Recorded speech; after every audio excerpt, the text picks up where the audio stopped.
Daw University near Kanyakumari, the best emerging university in South India. நிறையவே சுவாரஸ்யமான விஷயங்கள் தமிழக அரசியல் களத்தில் கடந்த சில வாரங்களாக நம்ம பார்த்துக்கிட்டு இருக்கோம். அந்த வகையில் திமுகவின் கூட்டணி கட்சிகள் எப்படி அந்த கூட்டணியிலிருந்து விலகி தாவேக்காவோடு இப்போ இணைந்து செயலாற்றிட்டு இருக்காங்க, அமைச்சரவையில் இடம்பெற்று இருக்காங்க அப்படின்லாம் பார்க்குறோம். இந்த வரிசையில் இணைய போகிறாரா வைகோ?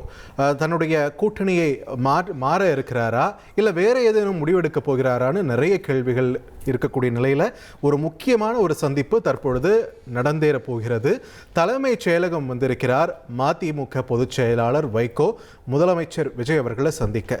ஏற்கனவே அமைச்சர் ஆதவ் அர்ஜுனா வைகோ அவர்களை சந்தித்து பேசின நிலையில் தற்பொழுது முதலமைச்சரை மதிமுக தலைவர் வைகோ சந்திக்க இருக்கிறார் அப்படின்றதுல ஒரு முக்கியமான ஒரு ஹைலைட்டான ஒரு மீட்டாக இது இப்போ மாறி இருக்கு அப்படின்னு சொல்லலாம்.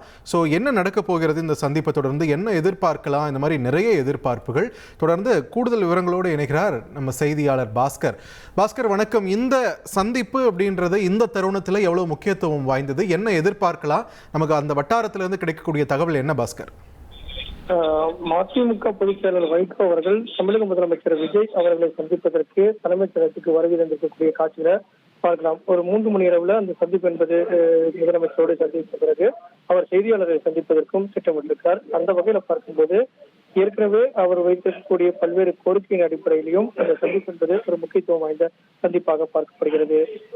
குறிப்பாக 2 சட்டமன்ற உறுப்பினர்கள் என்ற அடிப்படையிலும் மதிமுக பொதுச் செயலாளர் வைகோ அவர்களுடைய இந்த சந்திப்பு என்பது தமிழகத்தில் முடிந்த 108 இடங்களில் வெற்றி பெற்று சில கட்சிகளுடைய ஆதரவோடு முதலமைச்சர் விஜய் அவர்கள் ஆட்சி அமைந்த பிறகு இந்த தேர்தலில் திமுக கூட்டணியில மதிமுக 4 இடங்கள்ல தனிச்சின்னத்தில் போட்டியிட்டு 2 இடங்கள்ல வெற்றி பெற்றது.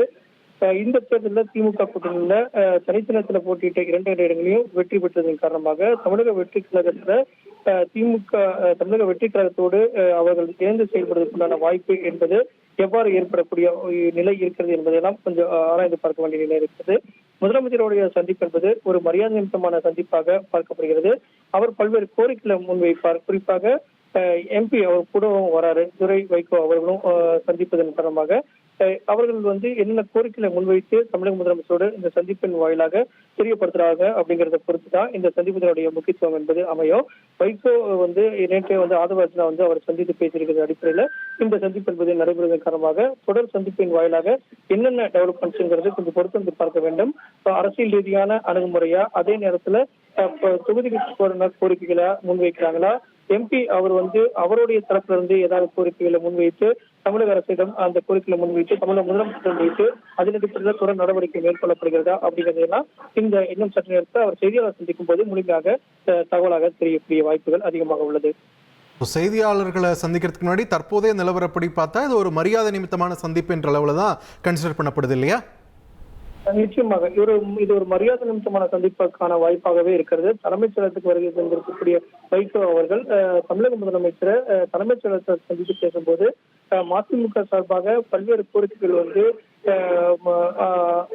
அரசுக்கு முன்வைக்கக்கூடிய வாய்ப்பு இருக்கிறது. அதை மையப்படுத்தியாகவே இந்த சந்திப்பு என்பது அமையும். அரசியல் ரீதியான சந்திப்புகள் தொடர் சந்திப்புகளாக கட்சியினுடைய முக்கிய நிர்வாகிகளை சந்தித்து அதற்கான வாய்ப்புகளை உருவாக்கிக் கொள்வார்கள். தமிழக முதலமைச்சரிடம் நேரடியாக இந்த சந்திப்பின் மூலமாக ஒரு மரியாதை நிமித்தமான சந்திப்பின் மூலமாக மதிமுக சார்பாக பல்வேறு கோரிக்கைகளை முன்வைத்து அதன் அடிப்படையில் அரசுக்கு கோரிக்கைகளை வைப்பதற்குண்டான சந்திப்பாகவும் இருக்கக்கூடிய வாய்ப்புகள் தான் அதிகமாக உள்ளது. ஒரு முதல்வரை சந்திச்சு கோரிக்கைகள் கொடுக்கறதுன்றது வேற. அரசியல் களம் இந்த மாதிரி ஒரு பயங்கர சர்ச்சையா போயிட்டு இருக்கக்கூடிய நேரத்துல என்ன மாதிரியான கோரிக்கைகள் வைக்கப்பட இருக்கு, அதை பத்தின ஏதேனும் தகவல் இருக்கிறதா? தமிழக வெற்றி கழகத்தினுடைய தேர்தல் அறிக்கையின் அடிப்படையாக கொண்டு பல்வேறு விதமான திட்டங்கள் செயல்படுத்தப்பட்டு வருகிறது. அந்த திட்டத்துக்கு ஏற்கனவே மதிமுக பொதுச் செயலாளர் அவர்கள் வாழ்த்துக்களையும் பாராட்டுகளையும் தெரிவித்திருக்கிறார். அதே நேரத்தில் தமிழகத்தில் நிலவக்கூடிய சட்ட ஒழுங்கு பிரச்சனையை கருத்தில் கொண்டு பல்வேறு விதமான கோரிக்கைகளை அவ்வப்போது அவர் அறிக்கையின் வாயிலாக சுட்டிக்காட்டுகிறார். நேரில் சந்திக்கும் போது அவர் தரப்பிலிருந்து மூத்த ஒரு அரசியல்வாதியாக பல்வேறு ஆலோசனைகளை அரசுக்கு தெரிவிக்கலாம். அதன் அடிப்படையில் அரசினுடைய செயல்பாடுகளுக்கு அது பெரிய அளவுக்கு உதவியாக இருக்கும். அந்த வகையில அந்த சந்திப்பின் மூலமாக மதிமுக சார்பாக வைக்கக்கூடிய அரசுக்கு ஒரு ஆலோசனைகள் பல்வேறு ஆலோசனைகள் வழங்கப்படக்கூடிய வாய்ப்பு இருக்கிறது. அதே நேரத்துல தமிழக முதலமைச்சர் வைகோ அவர்களிடம் கருத்துக்களை பகிர்ந்து கொண்ட பிறகு என்ன முடிவு எடுக்கிறார் என்ற அடிப்படையில மதிமுக பொதுச் செயலாளரும் பல்வேறு விதமான தகவல்களை செய்தியாளருக்கு தெரிவிக்கக்கூடிய வாய்ப்புகளும் அதிகமாக உள்ளது. நன்றி Bhaskar. Joy University near Kanyakumari, the best emerging university in South India.